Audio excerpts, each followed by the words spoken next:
Well, and I think that also points to, as I look at different time horizons, it's easy to think shipping the game is the longest time horizon. But as you just pointed out, if I'm the operations director or the COO, no, it's not. No. Because now I've got a studio. I mean, unless if we hired everybody and literally told them once we ship the game, we're all shutting down and we're all going to go find different jobs, which is right. usually not something that people are doing. There's this idea of I have to think about the sustainability of the studio long term, and so there's decisions I'm making around that. So there's a long time horizon which might be shipping the game. There's a very long time horizon which is like, what does the studio do after the game is shipped, and how are we making sure that we don't ship the game and then everybody's sitting on their hands, that we're actually ready to do whatever we assumed would come next, whether that was live support or patches or DLCs or a new game. Like there's a bunch of different options out there. And then you also have this set of like, we can come back from the long goal into like, what are the midterm goals and what are the short-term goals? And there it's almost like this huge web, because every different discipline or person really has different short, medium-term goals. Agreed. And you're trying to keep them all lined up to like ship the game and sustain the studio as your long and very long-term goals. Like but now when we get to like my day-to-day as a producer on a team that contains artists or engineers or narrative or design or whatever, my day-to-day goals look very different from theirs. Right. Yes. If you same if you like hire me as a contractor, if I'm a contracted artist that's only here for 3 months, my goal actually isn't to ship the game. My goal is to do this work for 3 months and then move on. And it becomes a bit more mercenary. And again, nothing wrong with that. That's just it's that now we've got people in the team whose goal isn't actually aligned with that goal. It's a completely different goal. Yes, it's part of it, but we now have different priorities taking place, and often we miss that, and this is why goal setting is so complicated. Yeah. Well, and so again, you talked about this idea of there's when you're helping people do this, there's almost an expansion of what the goal is. You're bringing me in to help ship the game. Yes. And you're also bringing me in so I can help you build a studio that can ship a game. So let's first just expand the goal to capture that. And then let's also acknowledge that big goal is going to morph and shift, and it might sometimes be getting further away or coming in. But actually what we need right now are nearer term goals that keep people moving in a good direction. But just to make sure that this doesn't in any way become less complex than it is.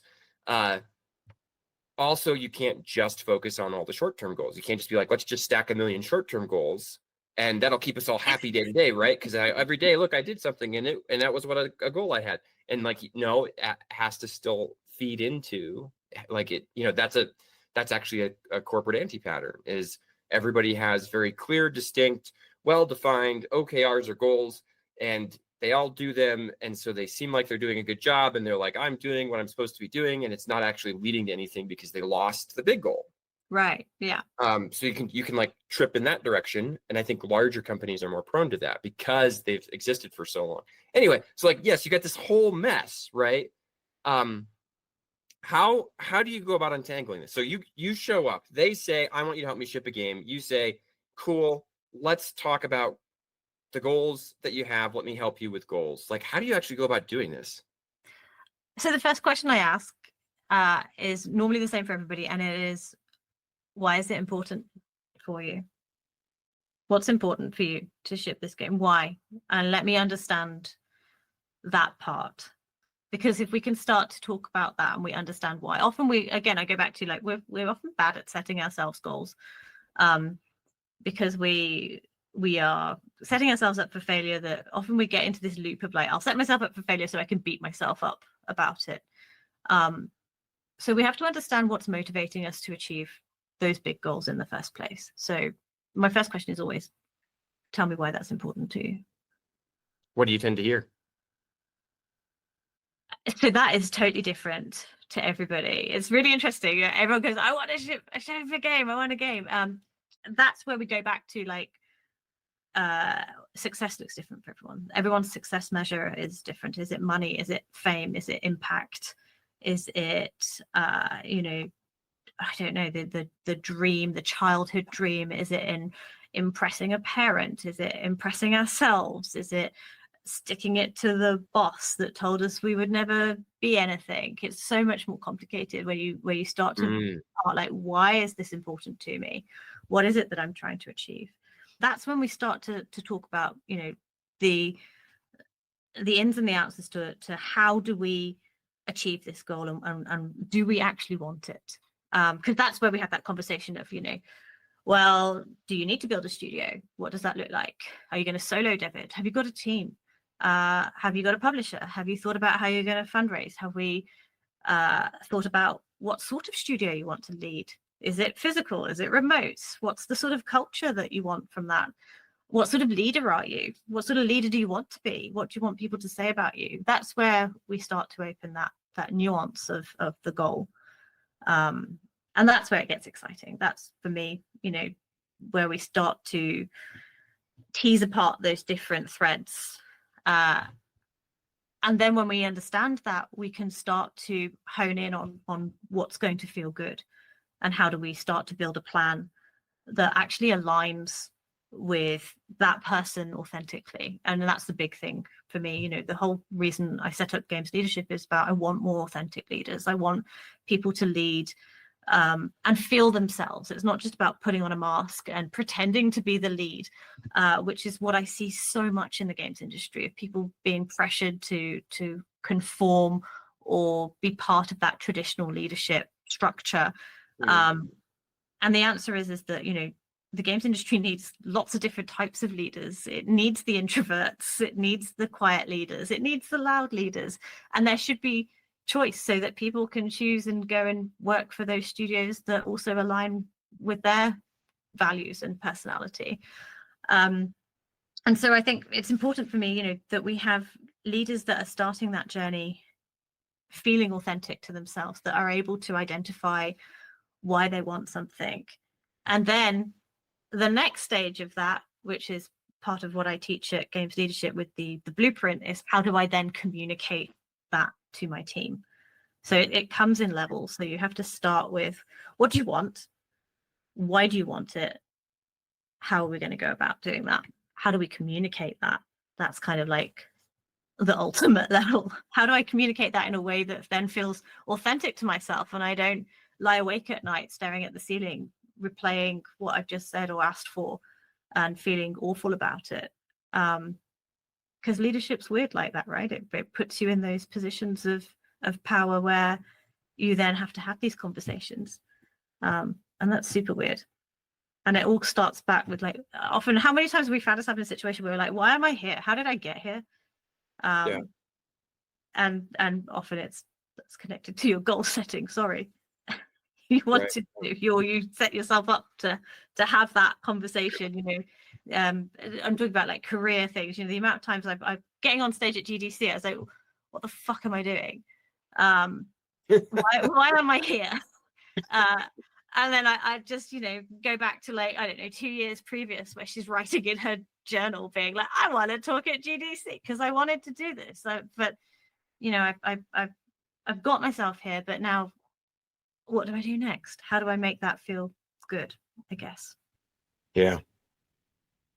So as you were going through that, I guess we start with the goal. We understand the why behind the goal. Do you have anybody just out there, or people just realize, like, oh my gosh, never mind, I don't actually want to do this? Yes. That's really cool. Yes. But then that opens up so many other possibilities. Like, if we can say what we don't want, we can often communicate what we do want after that. So that's something that I often do as an exercise. You know, I'll write down everything I don't want, and then I'll go through that and be like, well, what do I want? And that gives me a bit more clarity in that space. So yeah, I think that's still helpful. You know, if we look at, say, coaching as a tool to help people move forwards from feeling stuck or move forwards in their leadership. Coaching is all about like you hold the answer in yourself, and I just ask the questions, and we find, you know, what feels good for you. But coaching is, as a tool, when it's used right, is exactly for that purpose of like, well, let's figure out what you want. Let's find, and sometimes that looks like going through all the things you don't want first, and then picking apart why that is, so that we can then move on and with what you do. So we start with the what. We ask, why is that important? Some people actually go, well, that was very clarifying, and they no longer want that goal. Maybe I want a different goal, or maybe I want to do it in a different way, or whatever it might be. For some people, they go, no, okay, cool. Now I know why I want to do it. And now I can think about how I might do it. And now I need to communicate that to the people I'm going to be doing it with. Yes. And I love that you talked about that, because that step of getting to the point where, great, how many times have leaders, maybe you, maybe me, maybe someone out there listening, has known the goal in their own head, has attempted to communicate said goal in some way to a group of people, and then it just did not go that way.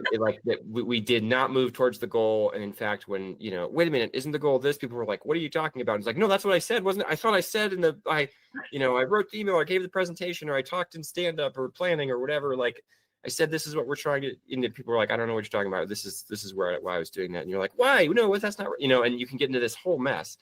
But this idea of, okay, I need to understand the goal. I need to understand the motivation for the goal. I need to understand how I might go about that. And I need to communicate that, so that we can, to your point around humans being collaborative, and by like, we're social creatures. You know, how do we use that as a way to bring other people along? Often when we get to this topic, what comes out is, and I do think this is often quite a Western cultural thing. It's definitely a cultural thing in terms of how do we ask for things? And often there's a blocker there of like, I feel really uncomfortable. We're quite bad. Definitely in the UK, one of our biggest kind of turn-offs is actually saying what we want. We're very polite. You know, that's kind of drilled in as a culture for us, as in like, you don't just come out and say, well, hey, I want this. And I think we are seeing a movement. I don't know, at least my Instagram is filled with videos of people being like, you want a job raise? This is how you do it. And like, we're starting to see that come through. But I think often vocalizing, there's a whole generation of us that like vocalizing what we actually want feels gross or icky or selfish or wrong. And that's a whole other space to like deal with, of like, we'll carry the baggage as to why ever asking for something feels bad to us.